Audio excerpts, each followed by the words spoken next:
Hello friends, welcome to my channel. Sunset வைப்ஸோட special episode பார்க்கலாம். Special எபிசோடோட ஸ்டார்டிங்லேயே கொஞ்சம் ஸ்பெஷலாகவே காட்டிட்டாங்க. ஒரு பெரிய ஐலாண்டில் பீச்சில் அப்படியே படுத்திருக்கான் நம்ம சன்னு. சுற்றி பார்க்குறான். அவனோட ட்ரெஸ் எல்லாமே செதறி போய் அங்கேயும் இங்கேயும் ஒன்று கிடக்க. லின்னு அப்போ தான் லின்னை தேடிட்டு இருக்கா. லின்னு கொஞ்சம் தூரமாக படுத்திருக்கான். அவன் பக்கத்தில் போய் அவனை அப்படியே ப்ரெஸ் பண்ணுறது, அப்புறம் அவனுக்கு சிபிஆர் பண்ணுறதுன்னு ஒன்று மாற்றி பண்ணிகிட்டு இருக்கான். லின்னு எந்திரிக்கிற மாதிரியே தெரியல. லின் அந்த கனவு உலகத்துக்குள்ளே போயிட்டான் போல், தண்ணிக்குள்ளே போகும். ஸோ அவனுக்குள்ளே நடந்த எல்லாமே, அந்த பாம்பு சுற்றிட்டு வந்தது எல்லாமே அவன் கண்ணு முன்னாடி வந்துக்கிட்டே இருக்குது. இவனும் இங்கே முடிஞ்ச அளவுக்கு லின் ப்ளீஸ் எந்திரின்னு சொல்லி கத்திட்டு சிபிஆர் பண்ணிகிட்டே இருக்கான் கண்டினியூவாக. அப்படியே லின் எந்திரிக்க மாதிரியே தெரியல. அவனுக்கு ரொம்ப பயமாயிருச்சு. ஐயோ மறுபடியும் இவனுக்கு ஏதாவது ஆயிருமோங்கிற மாதிரி பயத்தில் அவன் எதேதோ ட்ரை பண்ணிட்டே இருக்கான். லின்னு கனவு உலகத்துலேருந்து இன்னும் வெளியே வரவே இல்லை. அப்படியே அந்த கனவுக்குள்ளேயே இருக்கான். அப்படியே அவன் வெளியே வரும்போது அவனுக்கு அப்படியே சன் கூட இருந்த ஒரு க்யூட்டான மூமெண்ட்டும் கண்ணு முன்னாடி வந்துகிட்டே இருக்க. திடீர்னு பார்த்தா அப்படியே நம்ம லின்னு சார் கண்ணை திறந்து பார்க்குறாரு. எப்பயுமே யூஸ்வலாக நம்ம இந்தியன் மூவியில் கண்ணை திறந்து பார்த்தோன்னே என்ன கேட்பாங்க, நான் எங்கே இருக்கேன், எனக்கு என்னாச்சு அப்படின்னு தான் கேட்பாங்க. பட் நம்ம லின் அதெல்லாம் கேட்கல. கண்ணை திறந்து பார்த்தோன்னே பீசான் அப்படின்னு சொல்ல 2 பேர் அப்படியே ஹக் பண்ணிக்கிறாங்க. அப்படியே ஃப்ளாஷ்பேக்கு ஆக்சுவலி நம்ம லாஸ்ட் எபிசோடு பார்த்தோம்ல, அந்த சீன்லேருந்து தான். அதாவது அந்த கிராஜுவேஷன் டே அன்னைக்கு என்ன நடந்ததுன்னு தான் காட்டுறாங்க. லின் எல்லாரையும் பார்த்தா அப்படியே ஒரு மாதிரி ஹாப்பியாக இருக்கான்ல. ஸோ எல்லோரும் அப்படியே அவங்கவுங்க பேரோட செம்ம ஹாப்பியாக அந்த மூமெண்ட்டை என்ஜாய் பண்ணுறாங்க. ஜுல்திஸ் சேன் கூட அந்த கிராஜுவேஷன் டேயில் என்ன பண்ணுறாங்கன்னு தெரியல, அப்பப்போ ஃபோட்டோ எடுக்கிறது விளையாடுறதுன்னு அந்த மூமெண்ட் பண்ணிகிட்டே இருக்கேன். போஸ் எல்லாம் கொஞ்சம் டிஃப்ரெண்ட்டாக பண்ணிகிட்ருக்காங்க. ஸோ இவங்களோட மூமெண்ட் ஒரு பக்கம் போயிட்டுருக்க. எல்லாரையும் பார்க்கும்போது நம்ம லின்னுக்கு அப்படியே ஒரு மாதிரி ப்ரௌடாக ஃபீல் ஆகுது. பிம்மு அவங்களோட மூமெண்ட்டை ஸ்பெண்ட் பண்ணிகிட்ருக்காங்க.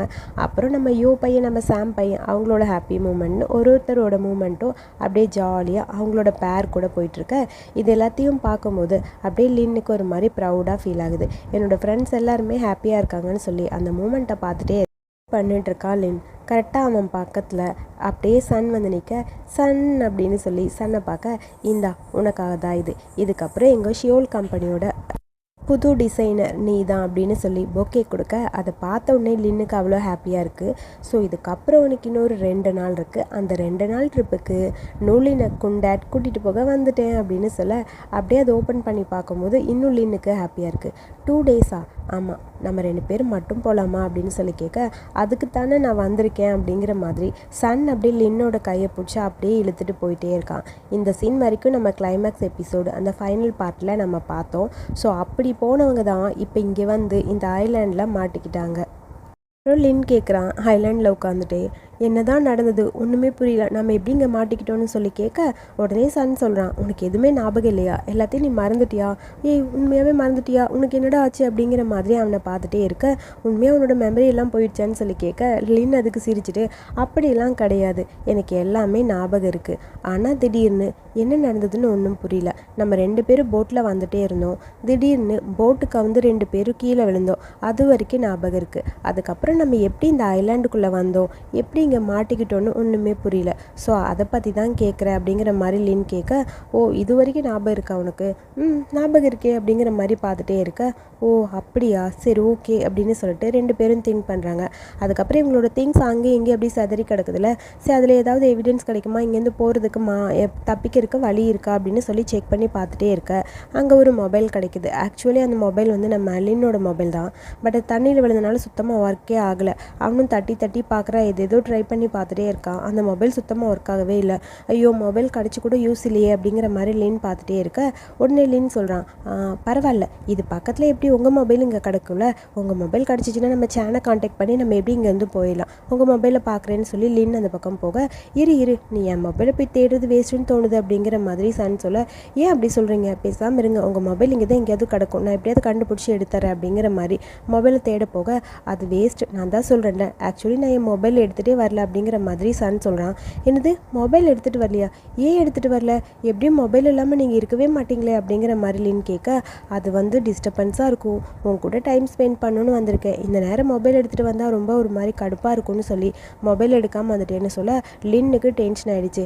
என்ன பண்ணி வச்சுருக்கீங்க சன், ஏன் இப்படிலாம் பண்ணுறீங்க, உங்களுக்கு கொஞ்சம் கூட அறிவு இருக்கா இல்லையா, அட்லீஸ்ட் மொபைல் எடுத்துகிட்டு வந்திருந்தா கூட நோட்டிஃபிகேஷன் ஆஃப் பண்ணியிருந்தால் ஒன்றும் ப்ராப்ளம் இல்லைல்ல, அதை விட்டுட்டு இப்போ மொபைல் இல்லாமல் வந்திருக்கீங்களே, இங்கேருந்து நம்ம போகிற போகிறதுக்கு வழியே இல்லையா அப்படிங்கிற மாதிரி ஒரு மாதிரி கோவிச்சுட்டு அப்படியே சன் லின் அந்த பக்கம் போக சன்னுக்கு கவலையாக இருக்குது. என் பொண்டாட்டியை எப்படி தான் சமாதானப்படுத்த போகிறணும் அப்படிங்கிற மாதிரி யோசிச்சிட்டே இருக்க லின் அங்கே போய் உட்காந்து இந்த மொபைல் எதுவும் சரி பண்ண முடியுமான்னு அவனும் ட்ரை பண்ணிகிட்டே இருக்கான். பட் மொபைல் ஆன் ஆகவே இல்லை. என்ன பண்ணுறதுன்னு புரியல. உடனே சன் அங்கே வந்து எனக்கு ஹெல்ப் வேணும்னு சொல்லி SOS அப்படின்னு எழுதிட்டு அப்படியே அங்கே வெயிட் பண்ணிட்டு இருக்க. என்ன பண்ணிட்டு இருக்கீங்க சன் அப்படின்னு சொல்லி லின் கேட்குறான். நம்ம இங்கேருந்து தப்பிக்கிறதுக்கு தான் ஏதோ ஒன்று பண்ணுறேன்.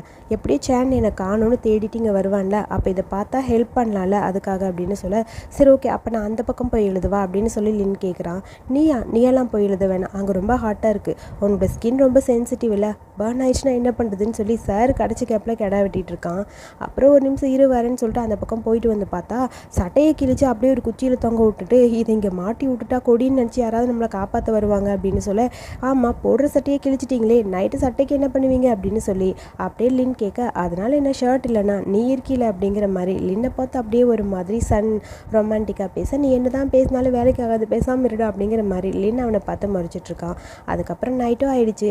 எப்படியோ கேம்ப் ஃபயர் ரெடி பண்ணுற மாதிரி ஓரளவுக்கு ரெடி பண்ணிவிட்டு 2 பேர் அப்படியே குளிரில் உட்காந்துருக்க அப்படியே லின் பக்கத்தில் சன் வரான். ஷர்ட் இல்லாமல் வேறு இருக்கானா, அவனுக்கு அப்படியே ஒரு மாதிரி குளிருது. இப்போ தான் எனக்கு கொஞ்சம் வார்மாக இருக்குன்னு சொல்லிட்டு அப்படியே லின்னை ஹக் பண்ணிகிட்டே இருக்க. லின்னுக்கு அப்படியே ஒரு மாதிரி ஷை ஆகுது. அப்படியே ஒரு மாதிரி ஃபீல் பண்ணிட்டே இருக்கான். ஓ ஓகே நான் நினச்சேன் நீங்கள் இங்கே படுக்கிறதுக்கு ரொம்ப பயந்து போய் என் பக்கத்தில் வந்துட்டீங்க அப்படின்னு நினச்சேன் அப்படின்னு மாதிரி லின் சொல்ல, எனக்கு எந்த பயமும் கிடையாது, என்னோடய லைஃப் ஃபுல்லாக நான் எதுக்குமே பயந்ததே இல்லை அப்படிங்கிற மாதிரி சன் சொல்கிறான். ஆனால் ஒரு நாள் நான் பயந்தேன், என்னோடய லைஃப்பை விட்டு நீ போயிடுவியோ, நம்ம 2 பேரும் ஒன்றா இருக்க மாட்டோமான்னு நினச்சி நான் கொஞ்சம் பயந்துட்டு இருந்தேன் அப்படிங்கிற மாதிரி அப்படியே சன் சொல்லிட்டே இருக்க. என்ன நடந்தாலும் சரி, ஒரு நாள் கண்டிப்பாக உங்கள் லைஃப் ஃபுல்லாக நான் உங்கள் கூடவே இருப்பேன், நீங்கள் என்னை விட்டு எப்பயுமே போகவே மாட்டீங்கள்ல, உங்கள் கூடவே தான் இருப்பேன் அப்படிங்கிற மாதிரி லின் ஒரு மாதிரி எமோஷ்னலாக பேச, அப்படியே 2 பேரும் மாற்றி எமோஷ்னலாக பேசிக்கிட்டு இருக்கானுங்க.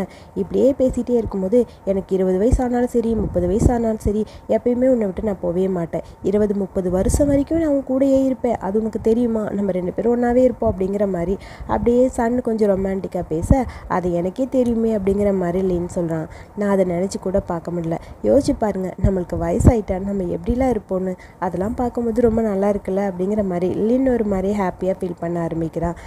நல்லது தான். அப்புறம் உன்னோட ஹேர் எல்லாம் சால்ட் அண்ட் பெப்பர் அந்த மாதிரி கலரில் மாறிடும் அப்படி இப்படின்னு சொல்லி 2 பேர் அப்படியே ஃபன் பண்ணிகிட்ருக்க. அப்புறம் நம்ம பையன் திடீர்னு எஞ்சி நிற்கிறான். என்னென்னு பார்த்தா எனக்கு சுச்சு வருது, நான் போயிட்டு வரேன்னு சன்னு சொல்ல, சரி பார்த்து போங்க நான் கூட வருவான்னு சொல்லின்னு கேட்க, அதெல்லாம் ஒன்று வேணாம் நானே போய்க்குவேன்னு சொல்லிட்டு அப்படியே அவன் சுச்சு போயிட்டுருக்கான். சுச்சு போகிறப்ப பக்கத்தில் யாராவது இருக்காங்களான்னு சுற்றி பார்த்துட்டு சுச்சு வேலையை முடிச்சுட்டு திரும்பி பார்த்தா கீழே ஒரு எலும்பு கூடு மாதிரி ஒன்று கிடக்குது. என்னதுன்னு பார்த்தா திடீர்னு பார்த்தா பக்கத்தில் ஷாக்கிங்காக ஒரு லேடி வந்து நிற்க, லேடியை பார்த்த உடனே அப்படியே சன்னு கத்த ஆரம்பிச்சிட்டான். அப்புறம் அப்படியே மார்னிங் ஆயிடுச்சு. சன் அப்படியே எழுந்திரிச்ச உடனே ஒரு குட்டி ரூம் மாதிரி இருக்குது, ரெசார்ட் மாதிரி தான் இருக்குது. அப்படியே அங்கே அந்த உட்டு ஹவுஸ் மாதிரி இருக்குது, பார்க்குறக்கு ரொம்ப அழகாகவும் நீட்டாகவும் இருக்குது குட்டியாக. அப்படியே வந்துகிட்டே இருக்க அங்கே அந்த லேடி வா பிரேக்ஃபாஸ்ட் சாப்பிட வா அப்படின்னு சொல்ல ஷாக்காக நின்றுருக்கான். எதுக்கிட்ட ஷாக் ஆகுற, வாடா சாப்பிட, என்ன உனக்கு பசிக்குதா இல்லையா, வந்து சாப்பிடுவா அப்படின்னு சொல்லி அவனை கூப்பிட்டுட்டே இருக்க. பயந்து போய் சன் அப்படியே பார்த்துட்டே இருக்க. லின் அங்கே கையில் பிளேட்டில் ஏதோ எடுத்துகிட்டு வந்துட்டுருக்கான். நான் எடுத்துகிட்டு வந்தாச்சு, சன் வந்தாச்சா வாங்க சாப்பிட்லான்னு சொல்ல குடுகுடுன்னு ஓடி போய் அப்படியே லின்னோட பின்னாடி போய் சன் ஒழிஞ்சிக்கிறான். இவங்க யாருன்னு சொல்லி கேட்க, அதுவா இவங்க பெருஸ்ரீ, இவங்க தான் இந்த ஐலாண்டில் ரொம்ப நாளாக இருக்காங்க. ஸோ இவங்க தான் நைட்டு ஹெல்ப் பண்ணி நம்மளை இங்கே கூட்டிகிட்டு வந்தாங்க, முதல்ல உட்காருங்க சாப்பிட்லாம் அப்படின்னு சொல்ல, சரி ஓகேன்னு சொல்லி அமைதியாக உட்காந்து பார்த்துட்டே இருக்கான். ஏன் இப்படி இருக்கீங்க, சாப்பிடுங்க, இவங்களை பார்த்து நீங்கள் பயப்பட வேணாம், இவங்க கோஸ்ட் எல்லாம் கிடையாது, அவங்க ஹூமன் தான் அப்படிங்கிற மாதிரி லின் சொல்ல, அதுக்கு ஸ்ரீ அமைதியாக இருக்க, என்ன நடக்குதுங்கன்னு ஒன்றும் புரியாமல் பார்த்துட்டே இருக்க, இவங்க இந்த ஐலாண்டில் தான் இருக்காங்கன்னு சொல்கிறேன்ல, உண்மையாகவே நம்புங்கன்னு சொல்ல, ஆமாம் இது என்னோடய ஐலாண்ட் தான், அதாவது இங்கே தான் நான் இருக்கேன், இந்த பீச் பக்கத்தில் சின்னதாக ஒரு ரெசார்ட் மாதிரி வச்சுருக்கேன், என்னை பார்த்து நீ பயப்படணும்னு அவசியமே கிடையாது. ஸோ இந்த ஐலாண்டுக்கு யாராவது இந்த மாதிரி வந்தாங்கன்னா அவங்களுக்கு நான் எல்லாமே சுற்றி காட்டுவேன், அந்த மாதிரி ஒர்க்லாம் பண்ணிகிட்டே இருப்பேன் அப்படின்னு சொல்ல, நேற்று நான் ஒரு பெரிய எலும்பு கூடு மாதிரி பார்த்தனே, போனா, நீ என்ன போன் பார்த்த, ஓ அதுவா, அது என் டாகு, மற்றபடி வேறு ஒன்றும் இல்லை, நீ எதுவும் நினச்சிக்காத, வேறு எதுவும் கிடையாதுங்கிற மாதிரி அந்த லேடி சொல்ல, அதை கேட்கும்போது அப்படியே ஒரு மாதிரி பயமாக இருக்குது. இங்கே பாரு, எதுக்கு இப்படி பண்ணிகிட்ருக்க, இந்த பீச்சில் வந்து நீ பயப்படுறதுக்கு வேலையே இல்லை, பேயெல்லாம் கிடையாது, பயப்படாதுன்னு சொல்லி அந்த லேடி பேசத்தான் லைட்டாக சன்னுக்கு கொஞ்சம் நிம்மதியாக இருக்குது. சரி ஓகே சாப்பிடுங்க, சாப்பிடாமல் இருந்திருப்பீங்களேன்னு சொல்ல, ரொம்ப தேங்க்ஸ், நீங்கள் ரொம்ப கைண்டாக இருக்கீங்கன்னு சொல்லிட்டு அப்படியே 2 பேரும் சாப்பிட போகிறாங்க. சாப்பாடு கூட ரொம்ப பார்க்குறக்கு அழகாக இருக்குது அப்படின்னு சொல்லி இந்த சாப்பாட்டுக்கு நீங்கள் தேங்க்ஸ் எல்லாம் சொல்ல வேணாம், எனக்கு பே பண்ணிங்கன்னா அதுவே போதும் அப்படின்னு சொல்லிட்டு அந்த அம்மா பாட்டுக்கு பேச, அட பாவிகளான்னு வாயில் வச்ச சாப்பாட்டை கூட அப்படியே ஷாக்காக 2 பேரும் அமைதியாக முழுங்காமல் பார்த்துக்கிட்டே இருக்கானுங்க மூஞ்சியை. ஆக்சுவலி அவங்க கிட்ட தான் சுத்தமாக காசு இல்லைல்ல, அதனால் ஒன்றும் பிரச்சனை இல்லை. இந்த ஃபுட்டெல்லாம் பார்த்தீங்கன்னா 3000 பாத்து தான், மற்றபடி வேறு ஒன்றும் கிடையாது. அதுக்கப்புறம் என்னது 3000 அப்படிங்கிற மாதிரி ஷாக்காக இருக்க. என்ன இப்படி பேசுகிறீங்க, நீங்கள் சாதாரண ஹியூமன் பீயிங் இன்னொரு ஹியூமன் பீயிங்க்கு ஹெல்ப் பண்ணணும்னு நினச்சிங்களா? இந்த ட்ரெஸ்ஸோட விலை கூட கம்மி தான், ஸோ அதனால் இந்த ட்ரெஸ்ஸுக்கு 5000 பாத் கொடுங்கன்னு சொல்ல, என்னது 5000? 5000 பாத் தானே கேட்குறேன், எதுக்கு இப்படி பயந்துட்டுருக்கீங்க, ஒன்றும் பிரச்சனை இல்லைன்னு சொல்ல, அது ஒன்றும் நீங்கள் கழட்டலாம் வேணாம், நான் அடுத்தவங்களுக்கு விற்கலாம் முடியாது, நீங்கள் தான் வாங்கிக்கணும் அப்படின்னு அந்த லேடி சொல்ல, எங்ககிட்ட பணம் எதுவும் கிடையாதே அப்படிங்கிற மாதிரி சன் சொல்கிறான். ஒன்றும் பிரச்சனை இல்லை, அதெல்லாம் ஒன்றும் இல்லை, நீங்கள் வீட்டுக்கு போனதுக்கப்புறம் எனக்கு பணம் கொடுத்தீங்கன்னா போதும்னு சொல்ல, அப்போ தான் 2 பேருக்கும் கொஞ்சம் நிம்மதியாக இருக்குது. அப்புறம் இந்த லேடி ஃபோன் கொடுக்குறாங்க. இது என்னோடய ஃபோனு வச்சுக்கோங்க, யாருக்காவது கால் பண்ணுனா கூட நீ பண்ணிக்கோ அப்படின்னு சொல்லி சன் கையில் ஃபோனை கொடுக்க, அப்போ தான் சன்னுக்கு நிம்மதியாக இருக்குது. நாளைக்கு என் ஹஸ்பண்ட் இங்கே வந்துடுவாங்க, நாளைக்கு காலையில் வந்ததுக்கப்புறம் நீங்கள் எங்கே போகணுமோ உங்களோட திங்ஸ்லாம் ரெடி பண்ணி வைங்க, அவங்க கூட நீங்கள் ஐலாண்டை விட்டு வெளியே போயிடலாம் அப்படிங்கிற மாதிரி அந்த லேடி சொல்ல, ஓகே சரி கால் பண்ணிக்கோ, இதுக்கெல்லாம் நான் சார்ஜ்லாம் பண்ண மாட்டேன், ஃப்ரீ தான் அப்படின்னு சொல்லிகிட்டே இருக்க, ஃபுட்டுக்கு ட்ரெஸ்ஸுக்கு மட்டும் காசு கொடுத்துருங்க அப்படின்னு சொல்லி அந்த லேடி பேசிகிட்டே இருக்க, சரி கொடுத்துறோம் அப்படின்னு சொல்லிட்டு 2 பேரும் பேசுகிறாங்க. அதுக்கப்புறம் 2 பேர் அப்படியே அங்கே உட்காந்துருக்க, ஃபோன் பண்ணலாமா வேணாமான்னு அப்படியே சன் யோசிச்சுட்ருக்கான். நீங்கள் கால் பண்ணவே இல்லையா, எனக்கு என்னமோ கால் பண்ண வேண்டான்னு தோணுது, ஏன் இப்படி சொல்கிறீங்க அப்படிங்கிற மாதிரி லின் கேட்க, அது எப்படி நாளைக்கு நம்ம இங்கேருந்து போயிடுவோம், அப்புறம் எதுக்கு இப்போ கால் பண்ணி எதுக்கு தேவையில்லாமல் பண்ணணும்னு தோணுது, அதாவது அவங்க வந்துட்டால் கண்டிப்பாக நான் ஒர்க்குக்கு போகணும், அது இதுன்னு இருக்குல்ல, உங்க கூட டைம் ஸ்பெண்ட் பண்ணுறதே இப்போ தான், ஸோ அதனால் எனக்கு இப்படியே இருக்கணும்னு தோணுது, நாளைக்கு வரைக்கும் இப்படியே இருக்கலாம், இது ரொம்ப நல்லா இருக்குல்ல அப்படிங்கிற மாதிரி சன் அப்படியே பேச, சரி ஓகே, எனக்கு என்னமோ உன் கூட எங்கே இருந்தாலும் பிடிக்கும், ஐலாண்டாக இருந்தாலும் சரி பேங்காக்காக இருந்தாலும் சரிங்கிற மாதிரி அப்படியே ரொமான்டிக்காக பேசிகிட்டு இருக்கான் சன்னு. அதை கேட்கும்போது, சரி ஓகே உங்களுக்கு பிடிச்சா எனக்கும் அது ஓகே தான், ஒன்றும் பிரச்சனை இல்லைன்னு சொல்ல, சரி ஓகே அப்போ நம்ம ஜாலியாக இங்கே ஸ்பெண்ட் பண்ணலாமா, என்னோடய பாய் ஃப்ரெண்ட் கூட இன்றைக்கி ஃபுல்லாக ஹாப்பியாக இருக்க போகிறேங்கிற மாதிரி சன் பேச, அதை கேட்கும்போது லின் ஓகே உங்களுக்கு பிடிச்சா எதுவாக இருந்தாலும் ஓகே அப்படிங்கிற மாதிரி சிரிச்சிட்ருக்கான். அதுக்கப்புறம் என்ன 2 பேர் அப்படியே பார்த்துட்டே இருக்க, உன் மடியில் படுத்துக்குவான்னு சொல்லி சன் கேட்குறான். ஏன் உங்களுக்கு பயமாக இருக்கா, படுக்கக்கூடாது அப்படிங்கிற மாதிரி அவனை பார்த்து சிரிச்சுக்கிட்டே இல்லைன்னு சொல்ல, நான் சும்மா ஜோக்கு தான் சொன்னேன், படுத்துக்குங்க, ஏன் மூஞ்சி இப்படி மாறுதுன்னு சொல்ல, ஒரு மாதிரி ஹாப்பி ஆயிடுச்சு நம்ம சன்னுக்கு. அப்புறம் லின்னோட மடியில் படுத்துட்டு அப்படியே ஜாலியாக அந்த மூமெண்ட்டை என்ஜாய் பண்ணிட்டுருக்கான். அதுக்கப்புறம் அந்த லேடி கொடுத்த ஃபோன் கையில் இருக்குல்ல, ஸோ அந்த ஃபோனை வச்சு நம்ம ஃபோட்டோ எடுத்துக்கலாம், இந்த மூமெண்ட் ரொம்ப நல்லா இருக்குன்னு சொல்லி 2 பேரும் அந்த ஃபோனில் அப்படியே அழகாக ஒரு செல்ஃபி எடுத்துக்கிறாங்க. ரொம்ப க்யூட்டாக அழகாகவும் இருக்குது அந்த ஃபோட்டோ. அதுக்கப்புறம் நம்ம லின்னு சன் அப்படியே ரொம்ப ஹாப்பியாக பார்க்க, ஹாப்பியான மூமெண்ட்டு இவங்களுக்குள்ளே போயிட்டே இருக்குது. 2 பேரும் சேர்ந்து அந்த பீச்சில் அப்படியே ஜாலியாக விளையாடுறது, தண்ணியில் போய் அப்படியே குட்டி குட்டி மூமெண்ட் க்ரியேட் பண்ணுறது, அந்த ஹாப்பினஸ் 2 பேருக்குள்ளே அப்படியே இருக்குது. ஆக்சுவலி ஹனிமூன் வந்த கப்புள்ஸ் என்னெல்லாம் பண்ணுவாங்களோ அந்த மாதிரி தான் பண்ணிக்கிட்டு விளையாண்டுட்டு இருக்காங்க. அப்படி அங்கே இருக்க கல்லெல்லாம் எடுத்து தண்ணியில் தூக்கி போடுறது, 2 பேரும் ஒன்றா உட்காந்து என்னென்னலாம் பண்ணலாமோ அதெல்லாம் பண்ணிட்டு விளையாண்டுட்டு இருக்க, அப்படிங்க அங்கே ஒரு கிஸ் இல்லாமல் தான் நல்லாயிருக்குமா, பீச்சு தண்ணி அந்த சத்தம் அப்படியே அதோட 2 பேரும் க்யூட்டாக அழகாக அப்படியே கிஸ் பண்ணிக்கிறாங்க. அந்த கிஸ் அப்படியே லென்த்தியாக போயிட்டே இருக்க, அதுக்கப்புறம் 2 பேரும் பேச ஆரம்பிக்கிறாங்க. இந்த உலகத்தில் உங்களை மீட் பண்ணாமல் இருந்தால் நான் ரொம்ப ஃபீல் பண்ணியிருப்பேன்னு சொல்லி, இது வரைக்கும் நம்ம சன் லின் 2 பேரும் ஃபர்ஸ்ட் எபிசோட்லேருந்து மீட் பண்ணாங்களே அந்த ஒரு குட்டி குட்டி மூமெண்ட்ஸும் அப்படியே கண்ணு முன்னாடி வருது. ஃபர்ஸ்ட் அந்த ஹோட்டலில் மீட் பண்ணது, அதுக்கப்புறம் 2 பேரும் அப்படியே ஜாலியாக பேசிகிட்டு இருந்தது, இவனை ஆஃபீஸில் ட்ராப் பண்ணது, அப்புறம் இவன் தான் அந்த பிரசிடென்ட்னு தெரிஞ்சதுக்கப்புறம் நம்ம லின்னு கோவப்பட்டது, அப்புறம் 2 பேர் அப்படியே சீக்ரெட்டாக டேட்டிங்கில் இருந்து கடைசியில் போலீஸ் ஸ்டேஷனில் ஃப்ரெண்டுக்கிட்ட மாட்டினது, அந்த கில்மோ சீன் வரைக்கும் அப்படியே நடந்துகிட்டே இருக்குது. இவன் அந்த ஃபோட்டோஷூட்லாம் பண்ணி மயக்கம் போட்டு விழுந்து சன் இவனை காப்பாற்றி, அதுக்கப்புறம் ஹாஸ்பிட்டல்லேருந்து மறுபடியும் இவனை எப்படியோ அந்த ஃப்ளாஷ்பேக்லேருந்து வெளியே கொண்டு வர எவ்வளோ கஷ்டப்பட்டான் அந்த மூமெண்ட்டு. கடைசியாக இவனோட அந்த டிசைன் திருடி போய் இவன் ஃபீல் பண்ணப்போ சன் எல்லாத்துக்குமே இவனுக்கு கூடயே இருந்தது.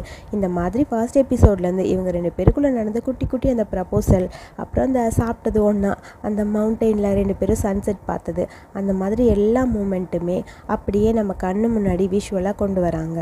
அப்புறம் என்ன நடக்கும், எப்பயும் போல தான் நம்ம சன்லின் 2 பேருக்கு இடையில் க்யூட்டாக குட்டியாக ஒரு ரொமான்ஸ் அப்படின்னு சொல்ல மாட்டேன், பெருசாக ஒரு ரொமான்ஸ் நடக்குது. அதுவும் அந்த பீச்சில் 2 பேரும் அங்கே விட்டால் எல்லா இடத்துலையும் தான் ரொமான்ஸ் பண்ணுவானுங்க. இப்போ அப்படியே அங்கே பீச்லேயே 2 பேரும் ரொமான்ஸ் பண்ண ஆரம்பிக்க ரொம்ப க்யூட்டாக அழகாக இவங்களுக்கு இடையில அந்த மூமெண்ட் அப்படியே போயிட்டுருக்கு. ஆக்சுவலி பிளர் பண்ணி கூட என்னால் போட முடியலேன்னு ரொம்ப கவலையாக இருக்குது. பிகாஸ் ஆல்ரெடி உங்கள் எல்லாருக்குமே தெரியும் நான் அடல்ட் கண்டென்ட் போட்டேன்னு சொல்லி ஆல்ரெடி என் சேனல் வார்னிங்கில் சுற்றிட்டுருக்கு. அந்த 4 மினிட்ஸ் அப்படின்னு ஒரு சீரீஸை நான் ஆரம்பித்து கடைசியில் நானே பிரச்சனையில் மாட்டிக்கிட்டேன். இப்போயும் நிறைய பேர் 4 மினிட்ஸ் போடுங்கன்னு சொல்கிறீங்க. பட் ஆக்சுவலி 4 மினிட்ஸ்னால தான்ப்பா எனக்கு ப்ராப்ளம். சேனலுக்கு வார்னிங் கொடுத்துட்டாங்க. அது அடல்ட் கண்டென்ட்டாக அது நான் போடக்கூடாது அப்படின்னு சொல்லி வார்னிங் கொடுத்துருக்காங்க. ஸோ மறுபடியும் அது போட்டால் பிரச்சனை ஆயிரும் தான் நான் போடாமல் இருக்கேன். ஸோ கொஞ்ச நாள் வெயிட் பண்ணுங்கள். வார்னிங் முடிஞ்சதுக்கப்புறம் பேலன்ஸ் 4 எபிசோடு நான் எப்படியாவது ட்ரை பண்ணி போட்டுறேன். சரி, நம்ம இப்போ இந்த சீரியஸ்க்கு வரலாம். ஒரு வழியாக மேட்ரு முடிய 2 பேர் அப்படியே ரூம்குள்ளே படுத்திருக்க அந்த லேடி கத்த ஆரம்பிச்சிட்டாங்க. என் ஹஸ்பண்ட் வந்தாச்சு, இன்னும் நீங்கள் பேக் பண்ணலையா, என்ன இப்படி வந்துட்டுருக்கீங்க, சீக்கிரம் வாங்கன்னு சொல்லி லேடி கத்திகிட்டே இருக்க, அது சாரி இன்றைக்கி எங்களுக்கு போகிற ஐடியா இல்லைன்னு சொல்ல, போகிற ஐடியா இல்லையான்னு சொல்லி அப்படியே லேடி பார்த்துட்டே இருக்க. 2 பேரும் அப்படியே ட்ரெஸ்ஸிங்லேயே வந்து நிற்கிறாங்க. எங்களுக்கு இங்கே ரொம்ப அமைதியாக இருக்குது, யாருமே எங்களை டிஸ்டர்ப் பண்ணாமல் இங்கே கொஞ்சம் ஹாப்பியாக இருக்க மாதிரி இருக்குன்னு சொல்ல, புதுசாக கல்யாணம் ஆயிருக்குல்ல அப்படி தான் இருக்கும், அப்பப்போ உங்கள் சத்தம் கேட்டுட்டு தான் இருக்குன்னு சொல்ல, ஐயோங்கிற மாதிரி லின் அப்படியே வைக்கப்பட சன் அப்படியே வைக்கப்படுறான். நீங்கள் அதெல்லாம் கேட்டிங்களா, அதெல்லாம் ஒன்றும் இல்லை, சும்மா விடுங்க விடுங்க, நான் அந்த பீச்சுக்கிட்ட சத்தம் கேட்டுச்சு அதை பற்றி தான் சொன்னேன், மற்றபடி ஒன்றும் இல்லைன்னு சொல்ல, ஐயோ ஏன் சன் இப்படி பண்ணீங்க பீஸான்னு சொல்லி அப்படியே ஒரு அடி அடிக்கிறான் நின்று. அப்புறம் 2 பேர் வைக்கப்பட்டுட்டே இருக்க. அப்புறம் நான் சொல்ல மறந்துட்டேன், காலையில் சத்தம் வந்து தான் நானும் முழித்தேன், நீங்கள் என்ன சவுண்டு போட்டீங்க, நான் என்ன சவுண்டு போட்டேன், நான் எதுவும் சத்தம் போடலையேங்கிற மாதிரி. அது என் ஹஸ்பண்ட் கூட இங்கே இல்லை, இப்போ தான் ஐலாண்டுக்கு வந்திருக்காங்க, நீ வேறு ஏதோ பேசுகிறேன்னு நினைக்கிறேன், அப்படியே இருக்காதுன்னு சொல்ல, இல்லையே சத்தம் கேட்டுச்சு, சத்தம் கேட்டு தான் இங்கே வந்தோம், பக்கத்து ரூமில் ஏதோ சத்தம் வந்த மாதிரி இருந்தது, அந்த ரூமில் யார் இருக்கா அப்படின்னு சொல்லி கேட்க, ஓ அந்த ரூமா, ஆமாம் எக்ஸாக்டாக அதே ரூம் தான்னு சொல்ல, அதுவா அது என் கசின் அந்த ரூமில் தான் இருக்கான், இதோ அவனை கூப்பிட்றேன், அவன் பேர் சீவ் அப்படின்னு சொல்லிட்டு, டே சாவ் சாவ் சாவ் அப்படின்னு சொல்லிட்டே இருக்க, இல்லை வேணான்னு சொல்கிறாங்க, உனக்கு இன்ட்ரோ கொடுக்குற பேசாமல் இருங்க, நான் போய் கூட்டிகிட்டு வரேன் அப்படிங்கிற மாதிரி. அந்த லேடி வேகமாக போய் டே சாவ் வாடா வாடா வாடா அப்படின்னு சொல்லி கூப்பிட்டுட்டே இருக்க, எதுக்கு எங்களை கூப்பிட்டுட்டே இருக்கீங்க, ஜாலியாக இருக்கவே விட மாட்டிங்களா, ஏன் தான் இப்படி பண்ணுறீங்களோ அப்படிங்கிற மாதிரி அப்படியே வந்து அங்கே நிற்கிறான். அது வேறு யாரும் இல்லை, நம்ம சான் பையன்தான். ஹாஃப் நக்கட்டில் வந்து நிற்க பிரசிடெண்ட்டை பார்த்தோன்னே டென்ஷன் ஆகிடுச்சு. சார் நீங்களா அப்படின்னு சொல்லி ஒரு மாதிரி சான் அப்படியே ஷாக்காக இருக்க, நீயா அப்படிங்கிற மாதிரி இவங்க 2 பேரும் ஷாக்காக இருக்க, சான் நீயா, ஆமாம் சார் நீங்களா அப்படின்னு சொல்லிட்டு 2 பேரும் மாற்றி மாற்றி பேசிகிட்டே இருக்க. அந்த லேடி சுற்றி பார்த்துட்டே இருக்க. திடீர்னு ஒரு பையன், அதாவது வெள்ளை கலர் ஹேரோட அப்படியே ஓடி வந்து நம்ம சானை ஹேக் பண்ணி வாடா இன்னொரு ரவுண்டு போகலான்னு சொல்லி கூப்பிட்டுட்டே இருக்க. அந்த வெள்ளை முடி வேறு யாரும் இல்லை, நம்ம ஜுலதீஷ் தான். இப்போ ஹேர் ஸ்டைலெல்லாம் மாற்றிட்டா, அங்கே பாடுறான்னு சொல்லி காட்ட, அப்போ தான் திரும்பி பார்த்தா அங்கே நம்ம பிரசிடெண்ட்டு. ஐயோ பிரசிடெண்ட்டுன்னு சொல்ல, நீ முதல்ல உள்ளே போடா அப்படிங்கிற மாதிரி அவனை பிடிச்சி சேன் அப்படியே உள்ளே தள்ளிகிட்டே இருக்க. என்னால் நம்பவே முடியல, என்ன நடக்குது இங்கே அப்படின்னு சொல்லிட்டு. அப்புறம் 4 பேரும் சாப்பிட்றாங்க. என்னாச்சு நீங்கள் எங்கே இங்கே வந்தீங்கன்னு சொல்லி கேட்க, அதுவா அதாவது பிரசிடெண்ட்டு லீவில் போயாச்சு, எனக்கும் கொஞ்சம் லீவில் போகணுன்னு தோணுச்சு, அதான் சரி ஓகே நம்மளும் கொஞ்சம் ஜாலியாக இருக்கலான்னு சொல்லி ஹனிமூன் செலிப்ரேட் பண்ணலான்னு சொல்லி இங்கே வந்தேன். உங்களோட ஹனிமூன் அப்படியே போயிட்டே இருக்க மாதிரி எங்களோட ஹனிமூனும் கொஞ்சம் ப்ரைவசி இல்லாமல் போகட்டும்னு நினச்சேன், அவ்வளோதான் அப்படின்னு சொல்ல, ஓ அப்படியா நீங்கள் எப்படி இங்கே வந்தீங்க அப்படின்னு சொல்லி கேட்க, அது ஒரு பெரிய கதை. அப்புறம் நான் உங்ககிட்ட ஒன்று கேட்கணும், இவர் யார் அப்படின்னு சொல்லி ஜுல்திஷை பார்த்து அப்படியே அங்கே நம்ம லின் கேட்க, என்ன தெரியலையா, என்ன லின் என்ன தெரியல, ஐயோ லின் நல்லா பாரு உண்மையாகவே எனக்கு தெரியல, சலின் உனக்கு ஏதாவது ஆயிடுச்சான்னு சொல்லி தலையை தொட்டு பார்க்குறான். நீ நம்ப முடியலையா, உன்னோட ஜுலதிசம்னால நம்ப முடியலையா, நீ உண்மையாகவே என்னை மறந்துட்டியா, நான் தான் உன்னோட மென்டர், என்னை மறந்துட்டியா அப்படின்னு ஜுலதீஷ் அப்படியே ரொம்ப ஓவர் பில்டப் பண்ணிட்டு இருக்க. ஓ ஜுலதீஷ் நீங்களா, ஹேர் ஸ்டைலெல்லாம் பார்க்கும்போது இன்னும் கொஞ்சம் பெட்டராக இருக்குது, நீங்கள் பார்க்குறக்கு அப்படியே அழகாக வேறு மாதிரி ஜாப்பனீஸ் மாதிரி இருந்தீங்க, ஸோ அதனால் எனக்கு தெரியலன்னு சொல்ல, ஓ அப்படியா சரி இப்போ நம்புறேன்னு சொல்லிட்டு இருக்கேன். சரி நீங்கள் எப்போ போகிறீங்கன்னு சொல்ல, அதுவா இப்போதைக்கு நாங்கள் போகிற மாதிரி இல்லை, இதை பற்றி நீ வேறு யார்கிட்டையும் சொல்லாத சரியா அப்படிங்கிற மாதிரி 2 பேரும் மாற்றி பேசிகிட்டு இருக்காங்க. நாங்கள் இப்போதைக்கு வரமாட்டோம், இன்னும் கொஞ்ச நாள் இங்கே தான் இருந்துட்டு வருவோம், இங்கே பாரு சேன் நீ ஒர்க்லாம் பார்த்துக்கோ அப்படின்னு சொல்ல, அது இப்போ வரைக்கும் நம்ம யாருக்கும் சொல்லாமல் இங்கே இருக்கணும், கொஞ்சம் ப்ரைவசியாக இருக்கணும், ஸோ எனக்கு ப்ரைவேட் டைமு சலின் கூட செலிப்ரேட் பண்ணணும்னு தோணுச்சு, அதுக்காக தான் இங்கே வந்தேன், யார்கிட்டையும் சொல்லாதங்கிற மாதிரி தலையில் கையை போட்டு அப்படியே கொஞ்சிக்கிட்டே இருக்க. இவங்க 2 பேரும் அப்படியே சிரிச்சுக்கிட்டே இருக்காங்க. என்னடா இவங்க 2 பேர் இப்படி சிரிச்சுட்டே இருக்காங்கன்னு 2 பேருக்கும் ஒன்றும் புரியாமல், அப்படியா என்னை பொறுத்த வரைக்கும் நீங்கள் ஏன் இப்படி இருக்கீங்கன்னு இப்போ தான் தெரிஞ்சது, வாங்க ஒன்று காட்டுறேன் அப்படின்னு சொல்ல, ஏன் லூசு மாதிரி இவங்க 2 பேரும் சிரிக்கிறாங்க, எங்கே கூப்பிட்றாங்கங்கிற மாதிரி 2 பேரும் பார்த்துட்டே இருக்க. அட வாங்க இங்கே வாங்க அப்படின்னு சொல்லி அப்படியே கூட்டிகிட்டே போக, படியில் இறங்கி அப்படியே அந்த பீச்சுக்கிட்ட போய் நின்று பார்த்தா அங்கே நம்ம அத்தனை கேங்கும் அங்கே இருக்குது, அதாவது பிம்மு பிரிம்மு அப்புறம் நம்ம சாம் பையன் யோன்னு மாற்றி மாற்றி எல்லோரும் அங்கே தண்ணியில் விளையாண்டுட்டு ஃபோட்டோ எடுத்துகிட்டு அப்படியே ஜாலியாக இருக்காங்க. மண்ணெல்லாம் எடுத்து மேலே போட்டுட்டு இப்படியே ஃபோட்டோ எடுத்து நல்லா இருக்கும்னு சொல்லி அப்படியே பின் சொல்லிகிட்டே இருக்க அப்போ தான் அங்கே கரெக்டாக லின்னு நிற்கிறான். லின்னை பார்த்தோன்னே பிம்முக்கும் யோக்கும் செம்ம ஷாக் ஆகிடுச்சு. ஏ பிம் ஏ லின் அப்படின்னு சொல்ல சேன் அப்படின்னு சொல்லிட்டு எல்லாரும் ஓடி அப்படி வந்துக்கிட்டே இருக்காங்க. இங்கே வந்து பார்த்தா லின் லின் நீ எங்கே இங்கே வந்த, என்ன பண்ணிட்டு இருக்க, நீ எங்களை ஃபாலோ பண்ணிட்டு இங்கே நீயும் வந்துட்டியா, எனக்கு ஹாப்பியாக இருக்குது அப்படின்னு சொல்லி ஓடி போய் அப்படியே பிம் லின்னோட கையை டைட்டாக பிடிச்சிக்கிட்டா. அட பாவி இங்கேயும் வந்துட்டாளாங்கிற மாதிரி அப்படியே சன் பார்த்துட்டே இருக்க. சரிவா நம்ம ஸ்விம்மிங் பண்ண போகலாம், பாய், நாங்கள் லின்னை கூட்டிகிட்டு போகிறோம், கொஞ்சம் நேரம் கொடுக்க மாட்டோம்னு சொல்லி லின்னை அப்படியே கூட்டிகிட்டு அவங்க அப்படியே போயிட்டே இருக்க. பார்த்து போன்னு சொல்லி சன் புலம்பிட்டு இருக்கான். அட பாவிகளா, யாருக்கு தெரியக்கூடாதுன்னு நினச்சினோ கடைசியில் அவங்களே வந்துட்டாங்களேங்கிற மாதிரி அப்படியே சன் புலம்பிட்டு நிற்க. அதுக்கப்புறம் இங்கே பீச்சில் எல்லோரும் சேர்ந்து ரொம்ப ஹாப்பியாக அந்த மூமெண்ட்டை என்ஜாய் பண்ணிட்டு இருக்காங்க அவங்கவுங்க பேரோட. அப்புறம் நம்ம சார் சும்மா இருப்பாரா, 6 பேக் வேறு சாமு ஷர்ட்டை கழட்டிட்டு அப்படியே கொஞ்சம் குசியாக இருக்க. அவங்க கூட அப்படியே இருக்கான். ஸோ எல்லோரும் அவங்கவுங்க பேரை அப்படியே உப்பு மூட்டை மாதிரி தூக்கிட்டு ஜாலியாக விளையாண்டுட்டு இருக்காங்க. ஒரு பக்கம் பிம்மு பிரிம்முன்னு எல்லா பேருமே ஹாப்பியாக அவங்களோட டைமை ஸ்பெண்ட் பண்ணிகிட்டே இருக்க இந்த ஸ்பெஷல் எபிசோடை இங்கே முடிச்சிருக்காங்க. இந்த வீடியோ பிடிச்சிருந்தா லைக் பண்ணுங்கள், வீடியோ பற்றிய கருத்துக்கெல்லாம் சொல்லுங்கள். அடுத்த எபிசோட் பார்க்க மறக்காமல் அடுத்த புது சீரிஸ் பார்க்க என்னோடய சேனலை சப்ஸ்கிரைப் பண்ணிக்கோங்க.